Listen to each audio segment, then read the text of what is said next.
और एक और कथा है संपत भगवान की। दक्षिण में एक मंदिर है संपत भगवान का। किनका? इनकी एक कथा है कि यहाँ दिल्ली का एक राजा था। दिल्ली का राजा सारे मंदिर तोड़ दिए, तो भगवान संपत भगवान का मंदिर तोड़ दिया। तो संपत भगवान को राजा लोग, पहले जो मुगल राजा, जो अंग्रेज और मुस्लिम राजा थे आक्रांता, उन्होंने क्या किया, सारे मंदिर तोड़ दिए और जो मूर्तियां थी उठा उठा के ले गए। अच्छा, राजा दिल्ली का एक राजा था, वो सारी मूर्तियां तोड़ के ले गया। तो संपत भगवान की एक मूर्ति उसने अपने मंदिरों में, मतलब स्टोर रूम में ऐसे फेंक दी। वो कहां सम्मान करे मूर्ति का, फेंक दी। तो एक दिन ना वो मुगल राजा की बेटी वहां पर चली गई और उसने देखा संपत भगवान को। तो संपत भगवान को जब देखा तो संपत भगवान बहुत सुंदर थे, तो वो लड़की को ना संपत भगवान से प्रेम हो गया। मुसलमान की लड़की, ये सच्ची कथा है, भक्तमाल में ये कथा आप पढ़ सकते हैं। तो संपत भगवान को देखकर ना वो मुसलमान की लड़की को प्यार हो गया, भगवान से प्रेम हो गया। अब वो रोज जाती भगवान के पास बैठी रहती। देखो प्रेम तो प्रेम है, बैठी रहती, कभी भगवान को देखती, कभी श्रृंगार करती, कभी कुछ करती। एक दिन क्या हुआ कि संपत भगवान ने रामानुज स्वामी जी को, ये जो चित्र है रामानुज स्वामी जी, स्वामी रामानुजाचार्य स्वामी जी को भगवान ने सपने में कहा। अच्छा, ये घटना दिल्ली की है, वो लड़की और भगवान कहाँ थे? दिल्ली में। और रामानुज स्वामी रामानुजाचार्य जी आप थे दक्षिण में, दक्षिण भारत। तो वहां पर क्या हुआ कि भगवान ने सपना में कहा, संपत भगवान ने सपने में कहा कि सुनो रामानुज स्वामी जी बोले, मैं दिल्ली के राजा के पास बंद हूं, जरा मुझे वहां से ले आओ और मेरे लिए मंदिर बनाओ। तो रामानुज स्वामी जी चले वहां से कि हमारे भगवान ने सपने में हमें आज्ञा की है कि आओ। तो भगवान अपने भक्तों के संग, शिष्यों के संग चले और संपत भगवान को लेने। जब चले तो रामानुज स्वामी जी दिल्ली पहुंचे। रामानुजाचार्य जी ने दिल्ली में जाके कहा कि ये रामानुजाचार्य जी कौन? हमारे श्री संप्रदाय के मूल आचार्य स्वामी रामानुजाचार्य स्वामी जी। तो रामानुजाचार्य जी आए, उन्होंने कहा कि सुनो सुनो राजन, वो तुम्हारे यहाँ पे जो भगवान है हमारे, उन्होंने सपने में कहा है कि मंदिर बनाओ, आप दे दो। राजा बोले ऐसा करो कि हमने बहुत सारे मूर्तियों को यहाँ स्टोर में रखा है, आप चले जाओ, जो आपके भगवान हो उठा लेना। अब रामानुज स्वामी जी गए, तो अब इतनी सारी मूर्तियों में पहचाने कैसे कि हमारे संपत भगवान, कभी देखा नहीं ना, इतने सारे मंदिर तोड़े, सारी मिक्स हो गई, कौन सी मूर्ति है? तो भगवान ने फिर कहा कि मैं ऐसा हूं। तो उन्होंने पहचान लिया कि ये तो संपत भगवान ये है, पहचान बता दी। अब वो भगवान को लेके चले, तो वो मुसलमान की जो राजा की लड़की थी ना, वो रोने लग गई, बोले नहीं हमारे भगवान हमें दे दो। अब राजा की लड़की बोली कि ये मेरे हैं, रामानुज स्वामी जी बोले ये मेरे हैं। तो राजा ने दरबार में भगवान को रख दिया बीच में, एक तरफ बिठा दिया रामानुज स्वामी जी को, रामानुजाचार्य जी को, और दूसरी तरफ बिठा दिया उस मुसलमान ने अपनी लड़की को। कहा तुम दोनों बुलाओ भगवान को, भगवान जिसकी ओर आ जाएंगे ये भगवान उसके। अब वो रामानुज स्वामी जी रामानुजाचार्य जी मंत्र पढ़ने लग गए। भगवान से कहा आपने सपने में बोला था आओ, मैं आ गया, चलो आओ मेरी जल्दी गोद में बैठो, आओ आओ। अब भगवान नहीं आए, भगवान भी कम कौतुकी हैं, छलिया हैं, ये नहीं आए, भगवान नहीं आ रहे हैं। अच्छा, तो भगवान नहीं आए तो क्या हुआ? अब वो लड़की, मुसलमान की लड़की प्यार से बुलाने लग गई, हे श्याम सुंदर, हे प्रभु हम आपके बिना कैसे रहेंगे, हम तो आपके बिना मर जाएंगे। वो बेचारी रोने लगी। वो जब रोने लगी तो ये भगवान ना, संपत भगवान, उसके आंसू देख के उसकी और छोटे छोटे पांव बढ़ाते खिसकने लगे। और जब खिसकने लगे तो रामानुजाचार्य स्वामी जी ने डांटा, रुको, जब उसी की तरफ जाना था तो काहे सपने में आए थे? बुला लिए कि आओ लेने के लिए, और हम आ गए तो वहां भाग रहे हो, बड़े झूठे हो तुम। जब तुम्हें वहीं रहना था तो तुम तो उसी के पास थे, हमें काहे बुलाए? और देखो वो तो मुसलमान की बेटी है, मांस खाती होगी, वो मांस खाने वाली, गौ मांस भी खाती होगी, वो तुम उसकी तरफ जा रहे हो, और हम तुम्हारी इतनी पूजा करते हैं, तुम्हारे लिए सब परिवार छोड़े बैठे, ये डंडा लिए घूमते रहते हैं, त्रिदंड, तुम्हें सम्मान नहीं करना, मैं तोड़ दे रहा हूं तुम्हारा दंड। और जैसे ही रामानुज स्वामी जी ने अपना वो देखो उनके कंधे पे डंडा है, त्रिदंड। उन्होंने जब अपना आपने देखा होगा ना, सन्यासी लोग त्रिदंड लिए रहते हैं, दंडी स्वामी त्रिदंड। जब रामानुज स्वामी जी ने कहा कि हमने सारी जिंदगी वेद के रास्ते पर चलकर गुजारी है, पर आज आप उसकी तरफ जा रहे हो, तोड़ देंगे दंड। जैसी दंड तोड़ने का कहा तो संपद भगवान दौड़ करके रामानुज स्वामी जी की गोद में आकर के बैठ गए। रामानुजाचार्य जी की गोद में आके बैठ गए। और जब गोद में आके बैठे तो वो मुसलमान की जो लड़की थी, अच्छा उसके अंदर तो भक्ति थी, उसके अंदर क्या थी? रामानुजाचार्य जी ने ये कहा कि भगवान ये तो लड़की चलो भक्ति में आपको बुला रही है, जब तक ये जिंदा है तब तक तो ठीक है, लेकिन ये मर जाएगी तो आप फिर डस्टबिन में चले जाओगे। ये मर जाएगी तो आप ये तो डस्टबिन में डाल देगा, लेकिन मेरे पास रहोगे तो इस लड़की की भक्ति भी सुरक्षित रहेगी। अब वो लड़की बोली मैं तो मर जाऊंगी इनके बिना। स्वामी रामानुज स्वामी जी लेके चले ना संपत भगवान को, बोली मैं मर जाऊंगी। तब उससे कहा, रामानुज स्वामी जी ने कहा कि नहीं तुम मरो मत, तुम चलो मेरे साथ। और जैसे ही भगवान को लेकर रामानुज स्वामी जी चले ना, उस महिला, उस लड़की, मुसलमान की लड़की का प्रेम इतना व्याकुल, वो सोची कि मैं तो मेरे प्राण जा रहे, तुरंत उसके प्राण निकले और भगवान संपत भगवान में जाके उसके प्राण समा गए। और जब प्राण समाए तो भगवान को लेकर रामानुज स्वामी जी गए और मंदिर बनाया दक्षिण में संपत भगवान का, और उस मुसलमान लड़की का सोने की प्रतिमा बनवाई, स्वर्ण की प्रतिमा बनवाई। आज भी दक्षिण भारत में संपत भगवान का मंदिर सर्च करिएगा, वहां पर रामानुज स्वामी जी के द्वारा स्थापित वो प्रतिमा और वो लड़की सोने की प्रतिमा आज भी, उस लड़की की और भगवान की प्रतिमा आज भी है। तो ये भगवान, इसका मतलब ये सारी कथाएं हमने आपको इसलिए बताई कि देखो भगवान भी कई बार अपनी ही बनाई मर्यादा को तोड़ते हैं, तब संत जन भगवान को भी डांट देते हैं।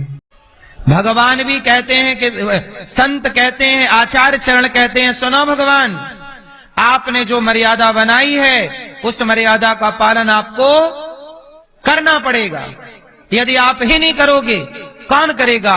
तो भगवान भी जब अपनी मर्यादा भूलते हैं तो संत लोग ही, आचार्य ही भगवान को भी भगवान की मर्यादा याद दिलाते हैं। इसलिए हमारे यहाँ भगवान की पूजा बाद में है, गुरु की पूजा पहले है।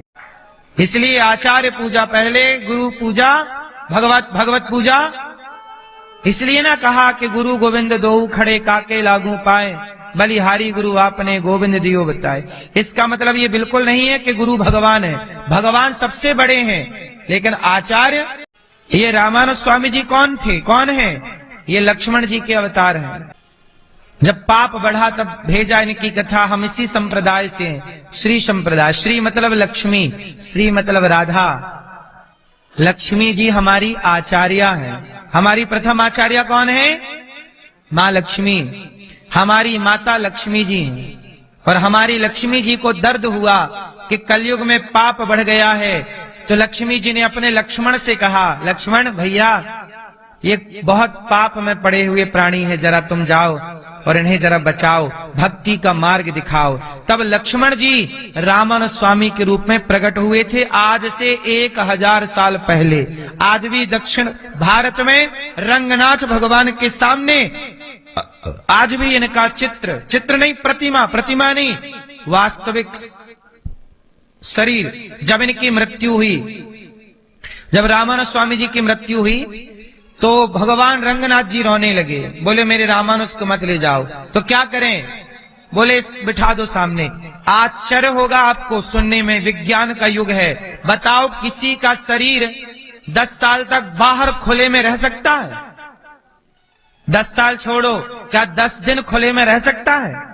लेकिन रामानुज स्वामी जी का शरीर आज भी 1000 साल से लगभग 900 साल से आज भी रंगनाथ जी के मंदिर के सामने आज भी स्थान बना हुआ है। आज भी उनका शरीर जस का तस है, कुछ हिस्सा ऐसे ही है, लेकिन आज भी वही शरीर, उनका वही शरीर, वही मांस, वही हड्डी, वही शरीर आज भी है। कोई बर्फ पे नहीं रखा गया, कोई विशेष नहीं रखा गया, और आज भी उनका शरीर जस का तस है। ये आचार्य चरण है। इसलिए भगवान भक्तों के अधीन होते हैं। तो भगवान ने पत्तल उठाई, भगवान सेवा करते हैं। इसलिए भगवान जब सेवा करते हैं तो भगवान के भक्तों को भी सेवा करनी चाहिए। और भगवान यदि रास्ता भटक जाए तो भगवान को भी रास्ता कौन दिखाता है? कौन? भक्त, आचार्य। इसलिए हमारे यहां आचार्य परंपरा है। भगवान आचार्यों के अधीन है। इसलिए हमारे यहां आचार्य को प्रणाम करते हैं पहले कि हे प्रभु, हम तो आपको। अच्छा ये बताओ, ये दास अनिरुद्ध, मैं भी भगवान को, मैंने भगवान को जाना कि पहले मैंने गुरु को जाना? अरे गुरु जी ने ही मुझे भगवान के बारे में सब बताया। गुरु ना होते तो मैं जानता ही नहीं कि भगवान क्या होते हैं। इसलिए भगवान का बोध गुरु ने तो कराया। इसलिए जिसने ईश्वर का बोध कराया वो गुरु। इसलिए पहला प्रणाम उन्हें जिन्होंने ईश्वर का हमें ज्ञान दिया, बोध कराया। भगवान क्या होते हैं ये किसने बताया? इसलिए पहला प्रणाम गुरु को, दूसरा प्रणाम भगवान को। क्योंकि भगवान को हम प्रणाम क्यों करते हैं? गुरु ने महिमा ना बताई होती तो हम जानते नहीं थे कि भगवान क्या होते हैं। हमें पता ही नहीं था कि भगवान इतने दयालु होते हैं। भगवान इतने दयालु होते हैं कि पूतना पर कृपा की। ये भी हमारे कुंती बुआ ने आज भगवान से हाथ जोड़कर कहा। कन्हैया ने कहा, माँ आप हमारी बुआ हो। और कोई बुआ हाथ जोड़े, हम तो आपकी संतान हैं, बच्चे हैं। कुंती बोली, आप जगत के पिता हो, आप जगत गुरु हो, आपसे आज मैं कुछ मांगती हूं, भिक्षा मुझे दे दो। भगवान ने कहा, अच्छा बुआ मांगो, क्या चाहती हो? कन्हैया आप हमें दुख दे दीजिए। कन्हैया बोले, माँ आज तक मुझसे किसी ने दुख नहीं मांगा और आप हमसे दुख की डिमांड करती हैं। कुंती बुआ ने कहा, कन्हैया हमारे जीवन में जब जब दुख आया है तब तब आपका दर्शन हुआ है, और जब जब सुख आया, अब देखो धर्मराज युधिष्ठिर युद्ध जीत गए, राजा बन गए। तो भगवान बोले, बुआ अब हम जा रहे हैं। जब तक राजा नहीं बने थे तब तक आप यहीं थे, और अब राजा बन गए तो आप जा रहे हो। ऐसे सुख का हम क्या करेंगे जिस सुख में आपका दर्शन ना हो? इससे भला तो दुख का कम से कम आपका दर्शन तो कराता था। हमें सुख नहीं चाहिए, हमें वो दुख दो जिस दुख में आपका स्मरण बना रहे, आपका दर्शन होता रहे। भरी सभा में कौरवों ने आग लगाई, लाक्षागृह में जलाकर मारना चाहा, उस दुख से बचाने आप आए थे। दुख ना होता तो आपका दर्शन कैसे होता? भरी सभा में द्रौपदी की लाज ना लुटती तो दर्शन आपका कैसे होता? हमारे जीवन में जब जब संकट आया आप आए। एक बार की बात जानते हो क्या हुआ? एक बार दुर्योधन ने दुर्वासा ऋषि के साथ 10,000 साधु आए, तो दुर्योधन ने कह दिया कि आपका निमंत्रण युधिष्ठिर के घर है। उस समय युधिष्ठिर जंगल में वनवास काट रहे थे 12 वर्ष का, और जंगल में रहने वाले के पास 10,000 लोगों को खिलाने की व्यवस्था होगी? अच्छा, द्रौपदी के पास एक बटलोई थी। बटलोई मतलब एक पात्र था। उस बर्तन का ये प्रभाव था कि द्रौपदी के खाए बिना, अर्थात वो ना खाए उसके पहले वो जितनों को चाहे, उस बटलोई का ये प्रभाव। वो सूर्य भगवान की बड़ी सुंदर बटलोई थी।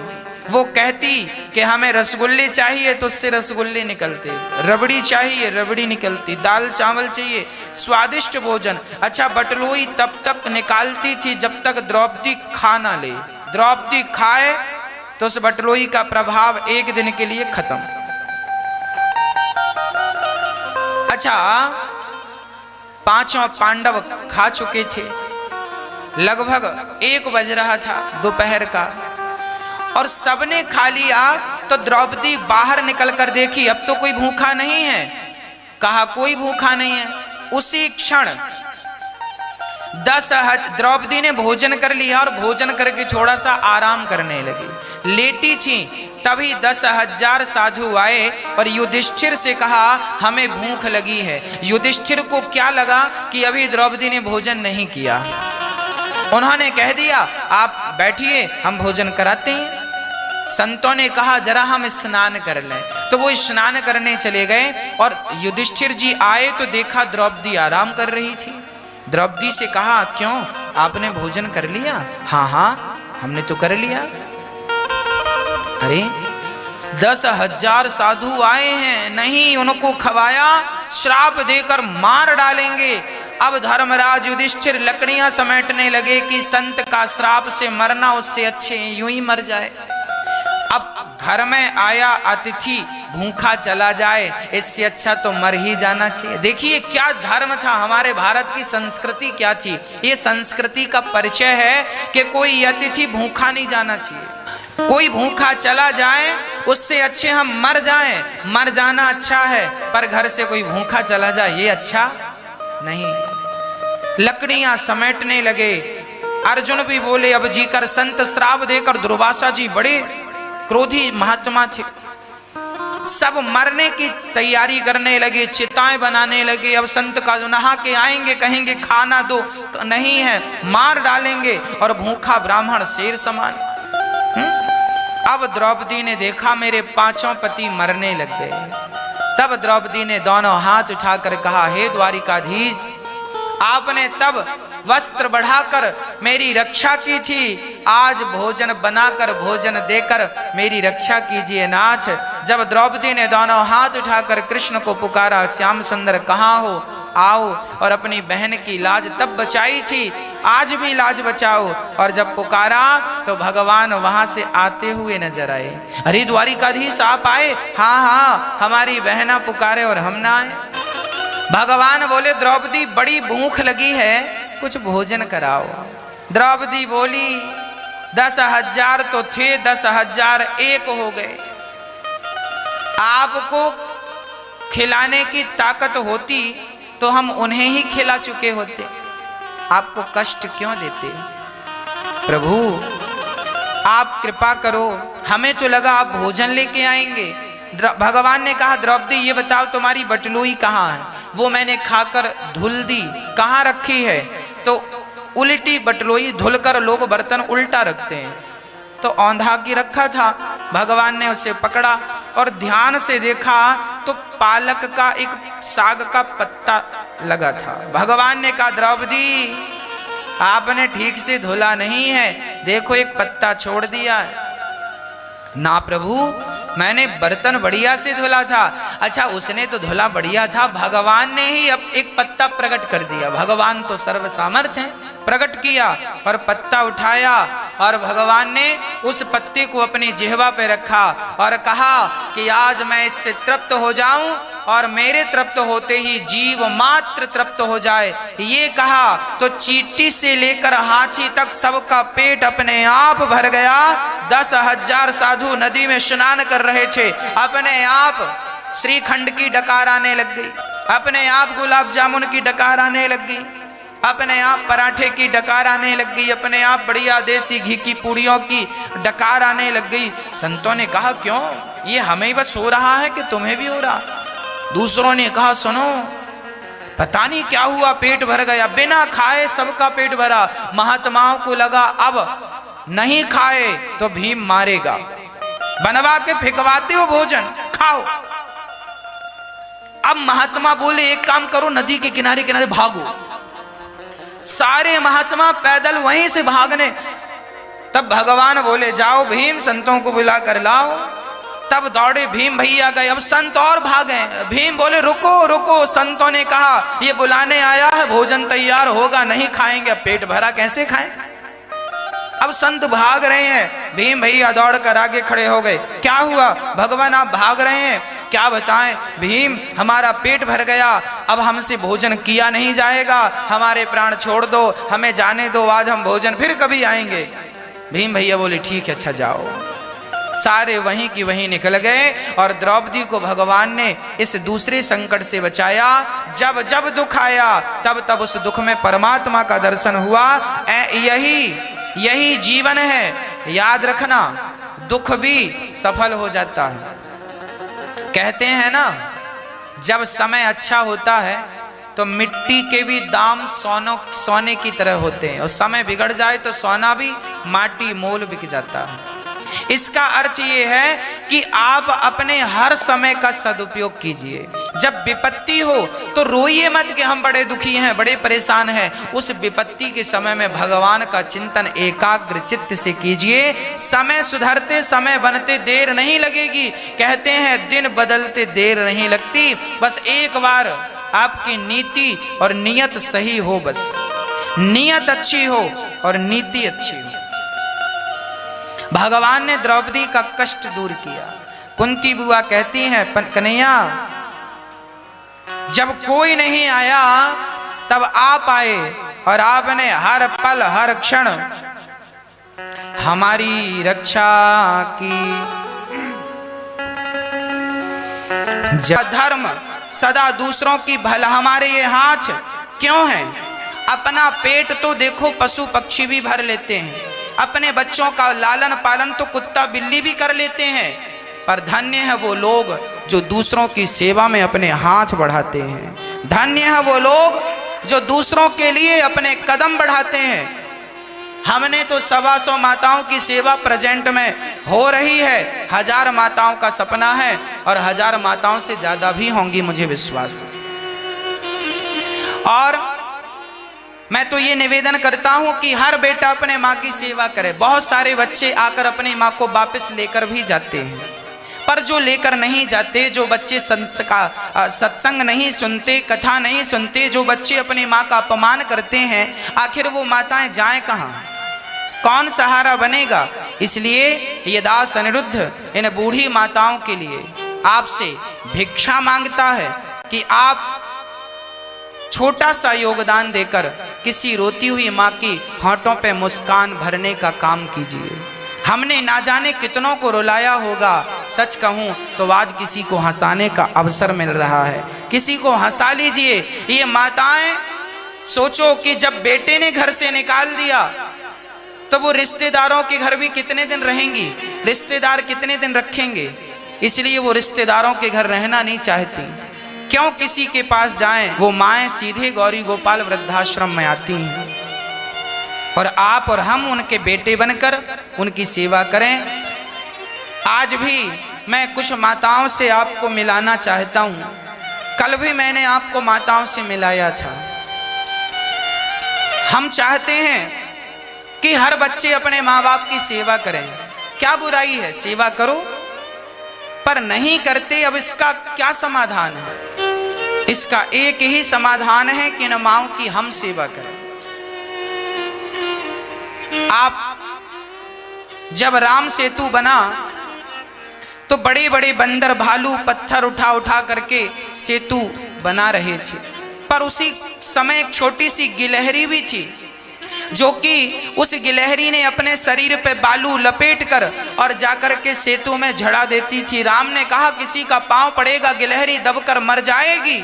गिलहरी ने कहा राम मर गई तो क्या हुआ, पर मरने के पहले आपके सेतु में बालू डाल रही हूं। क्यों? क्योंकि नुकीले नुकीले पत्थर हैं, कहीं आपके चरणों में चोट ना आ जाए। बालू भर भर के इसे गद्देदार बना रही हूं ताकि आपके चरणों में चोट ना आए। गिलहरी ने मात्र 150 कण डाले होंगे उस सेतु में, लेकिन आज तक उसे याद किया जाता है कि उसने भी राम की सेवा में अपना योगदान दिया था। हम रहें ना रहें, परंतु आपका दिया हुआ एक छोटा सा योगदान याद किया जाएगा कि गौरी गोपाल वृद्धाश्रम के निर्माण में आपका भी योगदान पहुंचा था, और आपके योगदान से इन माँओं की सेवा चल रही है। आने वाले 100 वर्षों बाद भी जब आप और हम नहीं रहेंगे तो भी यहाँ वृद्ध माँओं की सेवा होती रहेगी। हम तो चाहते हैं हमारा भारत संस्कारी बने। कोई भी माँ वृद्धाश्रम में ना जाए, कोई भी बेटा अपनी माँ का अनादर ना करे, पर जो बेटे कर रहे हैं और जो माँ को निकाल रहे हैं, अब उन माँ का क्या कसूर है, क्या गलती है, वो कहाँ जाएंगी? इसलिए हम किसी का सहारा बनते हैं। आओ, सच्ची हंसी क्या है? कहते हैं ना, आपने भी सुना होगा कि रोते को हंसाना सबसे बड़ा पुण्य है। सुना है ना? तो आपको ये लगता है हम मजाक करेंगे तो ये हंस पड़ेगा। आप कॉमेडी शो देख लेते हैं, आपको हंसी आती है, आपको लगता है हाँ अरे भैया ये जो हंसी है ये झूठी हंसी है। सच्ची हंसी तो ये है, ये माताएं रोती रोती आती हैं और गौरी गोपाल वृद्धाश्रम जब इनकी सेवा ये दास अनिरुद्ध करता है, सारा दुख भूल कर यहाँ प्रसन्न हो जाती हैं। सबसे बड़ी हंसी ये है। इसलिए किसी रोते को हंसाना है तो किसी एक माँ का सहारा आप बन जाइए। एक माँ के लिए छत का सहयोग, एक माँ के लिए जो आपसे बन सके, ये आपकी माँ है। ये सुख और दुख एक किनारा नदी का सुख है, एक किनारा ये सांसारिक सागर है, इसमें एक किनारा सुख है, एक किनारा सुख क्या है? आज हम आपसे पूछेंगे सुख क्या है और दुख क्या है, आपको बताना है। इसका उत्तर मैंने 50 बार आपको कथा के माध्यम से दिया है। आज आप बताओ सुख क्या है? सबसे बड़ा सुख क्या है? हाँ?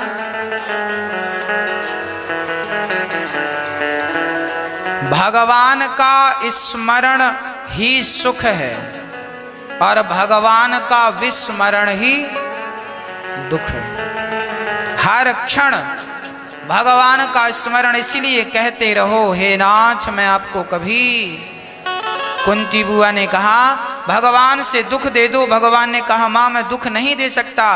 तो फिर दूसरी प्रार्थना की, ऐसी कृपा करो नाथ के मैं आपको कभी भूलूं नहीं। भगवान ने दिया वरदान। पितामह भीष्म बाणों की सैया पर लेटे थे, भगवान वहां गए और पितामह भीष्म ने भगवान की स्तुति की। पितामह भीष्म को बाणों की सैया क्यों मिली? क्योंकि उन्होंने किसी जन्म में एक सांप को कांटों के ढेर में फेंक दिया और उसे कांटे चुभ गए, तड़प तड़प के मर गया। जब आपने पाप किया तो आपको भी उसी पाप से गुजरना पड़ेगा। आपने किसी को गाली दी है तो लिख कर रख लेना, जो गाली आपने दी है, जिसको दी है, साल 2 साल 5 साल 10 साल बाद वो गाली आपको वापस मिलेगी जरूर। आपने किसी के गाल पर जोर का थप्पड़ मारा होगा तो आपको भी मारने वाला देर सवेर आपको मिलेगा जरूर। क्योंकि जो व्यवहार हम दूसरों के लिए करते हैं वही व्यवहार देर सवेर हमारे साथ होता है। इसलिए हम किसी के साथ गलत, पितामह भीष्म जैसे दिग्गजों को अपने किए का फल भोगना पड़ा तो अरे गहरे नत्थु खैरे की क्या कहें। पितामह भीष्म को बाणों की सैया पर लेटना पड़ा। भगवान की स्तुति करते हैं, इति मति रूप कल्पिता वितृष्णा भगवत सात्वत पुंग। हे प्रभु मेरी बुद्धि निर्मल हो गई है, अब मैं इसे आपके चरणों में समर्पित करना चाहता हूँ। भीष्म पितामह से एक बढ़िया बात सीख लो, आपकी बुद्धि इससे पहले निर्मल करो। अच्छा एक बात बताओ, हम आपके घर जाएंगे तो हमें आप गिलास में दूध पिलाओगे, तो जो गिलास में आप दूध पिलाओगे वो गिलास गंदी रहेगी कि साफ करके पिलाओगे? अरे साफ करेंगे ना, जूठा बर्तन गंदा बर्तन उसमें तो आप नहीं पिलाओगे।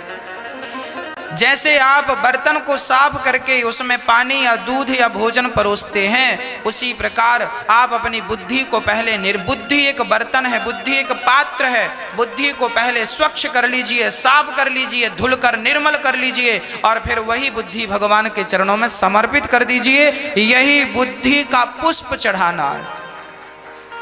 भगवान को 4 चीजें बहुत पसंद है। पत्रम, गीता का वाक्य है, पत्रम पुष्पम फलम तोयम यो मे भक्त्या प्रयच्छति। क्या? पत्रम। कौन सा पत्ता भगवान को प्रिय है? तुलसी का। अरे तुलसी का पत्ता तो ये रहा, ये देखिए, ये तुलसी का पत्ता है। कितना वजन है इसका? तौल कर देखेंगे तो क्या वजन होगा। आप तुलसी का पत्ता भगवान को चढ़ाते, अच्छी बात है, चढ़ाना चाहिए। भगवान को तुलसी बड़ी प्रिय है। रोज भगवान का अभिषेक करना चाहिए, तुलसी से अर्चन करना चाहिए। श्रीमन नारायणाय नमः, नारायणाय नमः, नारायणाय नमः चढ़ाना चाहिए। पर तुलसी का अर्थ यह नहीं है कि सिर्फ तुलसी, इसके पीछे का कारण यह भी है कि तुलसी का पत्ता देखो कितना हल्का है उसी प्रकार आप अपने आप को तुलसी बनाकर हल्का कीजिए। हल्का कैसे करेंगे आप?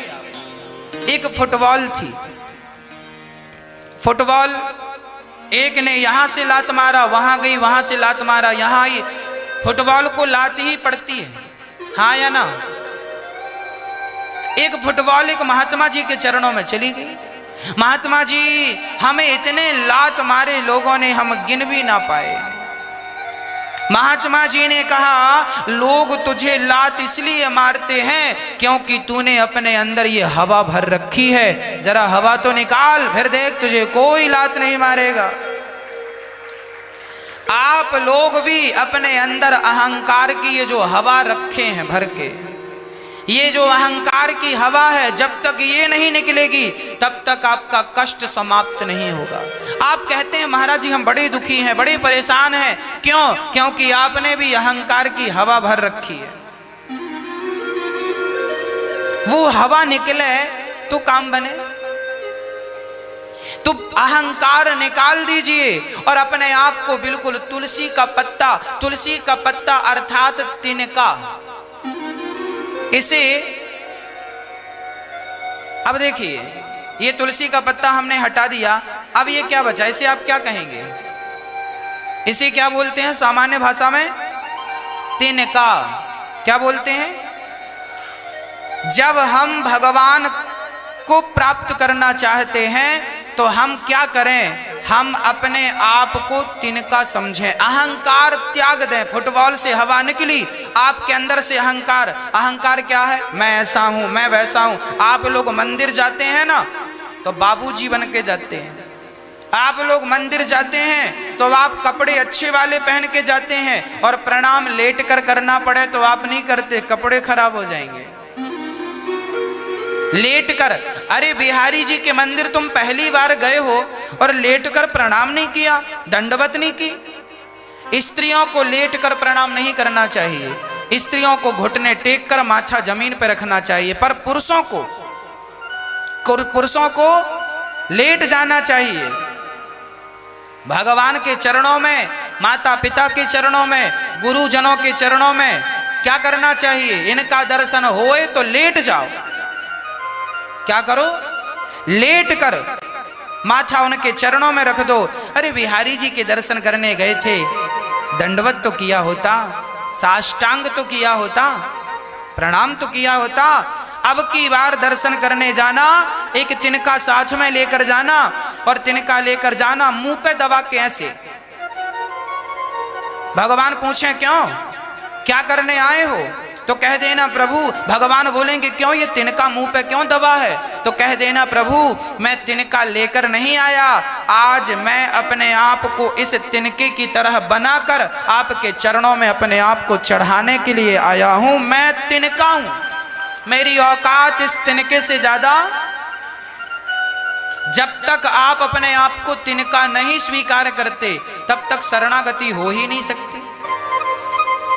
भाई सुई का छेद कितना बड़ा होता है, नन्हा सा, और उसमें धागा डालना हो तो आप धागा को पकड़ के पहले क्या पानी लगा के उसको यूं यूं करते हैं ना, और धागा वैसे ही इतना पतला है और उसे यूं करते हैं यूं, इससे क्या होता, धागा और नुकीला हो जाता, फिर वो आसानी से, हाँ जी, धागा वैसे ही पतला सा है, उसे और पतला करते हैं। मेरी माँ, आप जब तक अपने आप को, और अभी आप इतने बड़े हैं, आप जरा छोटे बनिए और छोटे। प्रभु मैं आपके लिए, जमाने के लिए तो आप बड़े रहें, पर भगवान के लिए हनुमान जी लंका गए, बड़े बनकर नहीं गए।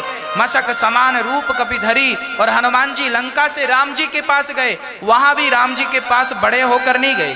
अति लघु रूप पवन सुत लीन्हा, हनुमान जी छोटे बनकर गए, अर्थात भक्त तो सदा भगवान के सामने छोटा ही होता। छोटे बनो, कब बनोगे? तिनका बन जाओगे तो भगवान स्वीकार कर लेंगे। मैं कुछ नहीं हूं, मेरी औकात इस तिनके से ज्यादा नहीं है, प्रभु स्वीकार कर लीजिए। पत्रम, तुलसी का पत्ता, मतलब तुलसी तिनके की तरह है, मैं तुलसी का पत्ता बनकर गोविंद के चरणों में चढ़ जाऊं, यही तुलसी चढ़ाना है। पत्रम पुष्पम, भीष्म पितामह ने भगवान को क्या चढ़ाया? पुष्प। कौन सा पुष्प? अपनी मति इति मति रूप कल्पिता वितृष्णा, अपनी बुद्धि को पुष्प बनाकर निर्मल करके उन्होंने भगवान के चरणों में क्या चढ़ाया? पुष्प चढ़ाया। कौन सा? बुद्धि का पुष्प।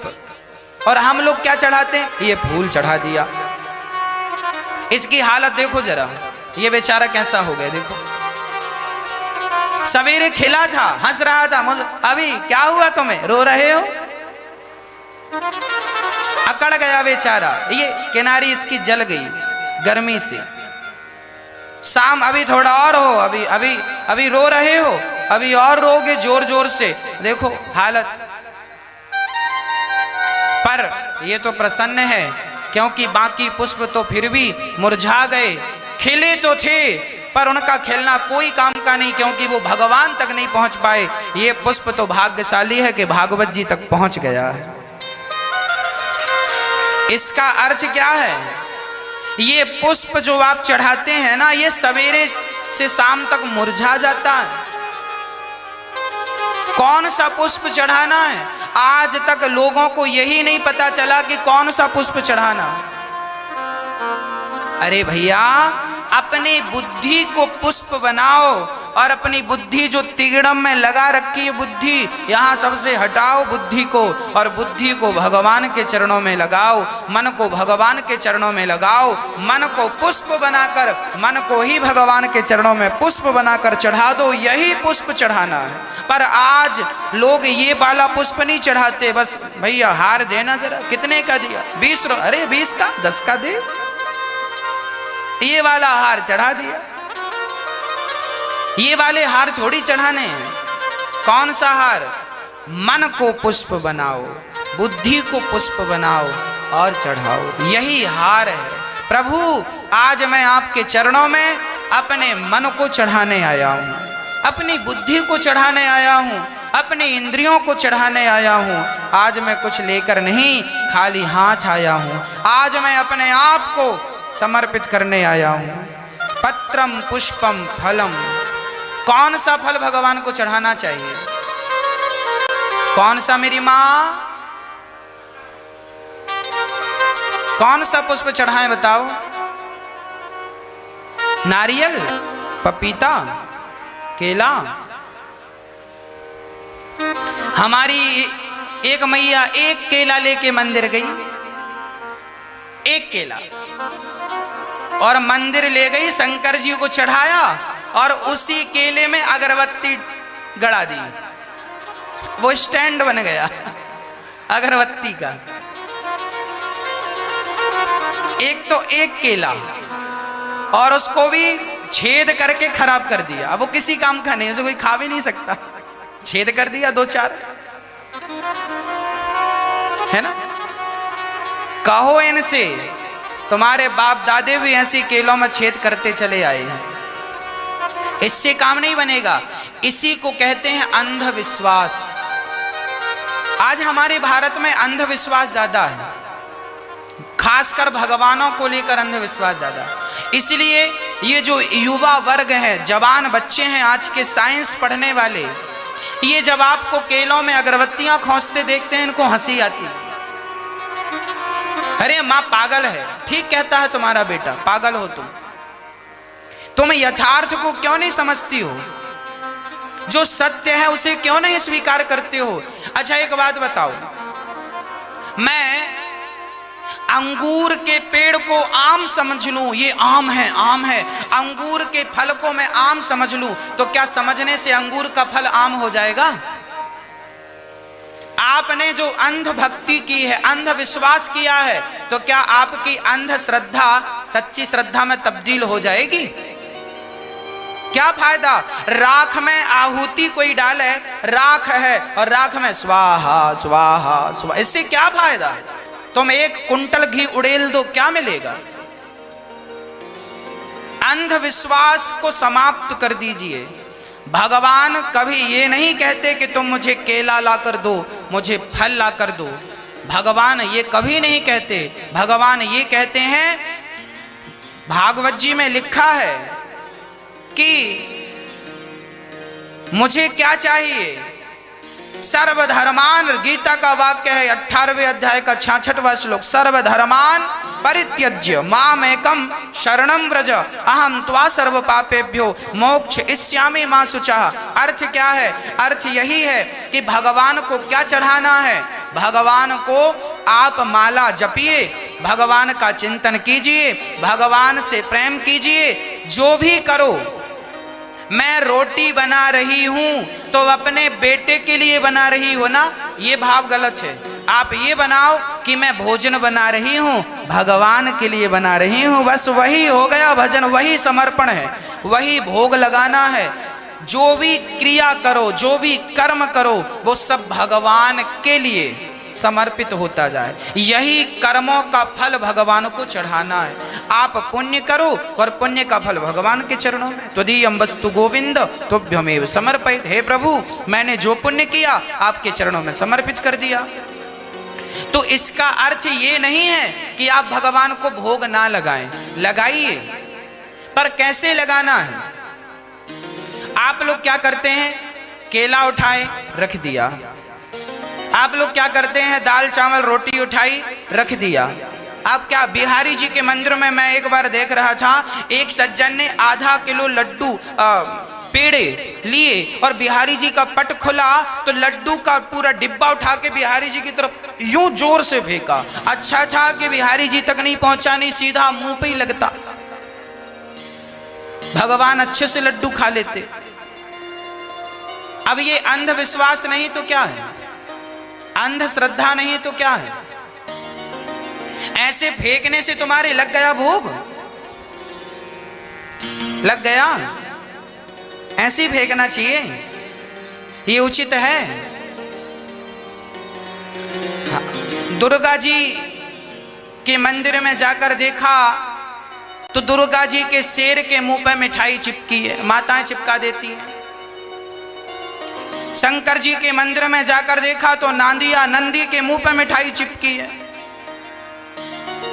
हमारी माताएं ऐसी करती हैं। दुर्गा मैया का मुंह मिल जाए तो मुंह पर मिठाई चिपका देती हैं। और रोली, सिंदूर, कुमकुम मिल बस जाए, कहीं भी फेंकना हो, उनको ये नहीं दिखता कि साफ कपड़ा है, बढ़िया है, फेंकेंगे गंदा, नहीं ना, फेंकना, उनको लगता यही पूजा है, फेंक दिया। अभी आप यहाँ पर थाली में जरा सिंदूर रोली भर के देखना, अभी हाथ में भर भर के फेंक देंगे। भगवान को चढ़ा, भगवान चढ़ गए। आपको ये लगता है ऐसे चढ़ता है? यही अंधविश्वास है, यही अंधश्रद्धा है, यही अंधभक्ति है। सही क्या है? सही है वो समझो। हमने एक केला खरीदा भगवान के लिए, बिहारी जी के मंदिर गए, शंकर जी के मंदिर गए, दुर्गा, जो भी मंदिर आपको अच्छा लगता वहां आप गए, एक केला हाथ में रखा है, खरीदो। एक केला, माना कि ये केला है, हाथ में रखा है, ऐसे हाथ जोड़ लो। एक दर्जन है तो एक दर्जन ले लो, एक केला है एक ले लो, लड्डू है लड्डू ले लो, पेड़ा है, मिठाई जो भी है खरीदो, बुरा नहीं है खरीदना, खरीदो, हाथ में लो।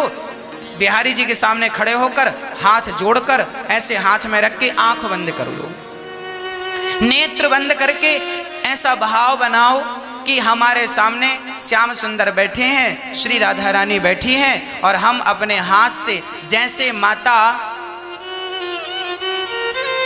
विदुरानी भगवान के सामने बैठी और छिलकों को छीलती जाती है। वो तो फल फेंकती जाती है पर हम नहीं फेंकेंगे। हम छिलका उतार कर और बड़े प्रेम से एक भाव की पूजा कर लो। छिलका भी ना छीलो, आप पूरा का पूरा केला लेकर मात्र एक भाव बनाओ कि आपने छिलका छील दिया। अब बड़े प्रेम से ठाकुर जी को आप भोग लगा रहे हैं, श्री राधा रानी केला खा रही हैं, श्री राधा श्याम सुंदर केला पा रहे हैं, श्याम सुंदर लड्डू खा रहे हैं। आपने पपीता खरीदा है तो भाव से पपीता को आप छीलिए, भाव से, कुछ नहीं करना, हाथ में रख के एक भाव बनाना, इमेजिन करना है कि आप छील रहे हैं और फिर भगवान को भोग लगा रहे हैं। आपके हाथ से ठाकुर जी खाएं, यही भोग लगाना है। और भोग लगा दिया ना, भाव से लगा दिया, अब वो केला, वो लड्डू, वो मिठाई प्रसाद बन गया, उसको भगवान के चरणों में यूं समर्पित, हे प्रभु स्वीकार कीजिए। ये करके आपने उसे अपने पास रख लिया, सबको बांट दीजिए, हो गया प्रसाद। ऐसा कोई नहीं करता, फेंक दियो, फेंक दो। भक्ति की परिभाषाएं लोगों ने चेंज कर दी, अपने ढंग से कर दी। शास्त्रों की जो मर्यादाएं हैं उस ढंग से चलोगे तो सुखी रहोगे। आज पूज्य श्री अनिरुद्धाचार्य जी महाराज ने हम सभी लोगों को बहुत ही उत्तम एवं शिक्षाप्रद कथा सुनाई है। आशा करता हूं कि इस शिक्षाप्रद कथा से हम सभी लोग कुछ न कुछ शिक्षा अवश्य ग्रहण करेंगे और अपने जीवन को सुखी और सात्विक बनाने का प्रयास करेंगे। मित्रों, अगर आपको यह शिक्षाप्रद कथा पसंद आई हो तो वीडियो को लाइक करें और अधिक से अधिक लोगों को शेयर भी करें, जिससे और भी लोग महाराज जी की इस शिक्षाप्रद कथा से शिक्षा लेकर अपने जीवन को सुखी बना सकें। मित्रों, अगर आपने अभी तक हमारे चैनल को सब्सक्राइब नहीं किया है तो हमारे चैनल को तुरंत सब्सक्राइब भी कर लें, जिससे आपको नोटिफिकेशन के माध्यम से महाराज जी के शिक्षाप्रद कथा तुरंत प्राप्त हो सकें। मित्रों, तो कल फिर किसी शिक्षाप्रद कथा के साथ आप लोगों के समक्ष प्रस्तुत होंगे। तब तक के लिए जय श्री राधे।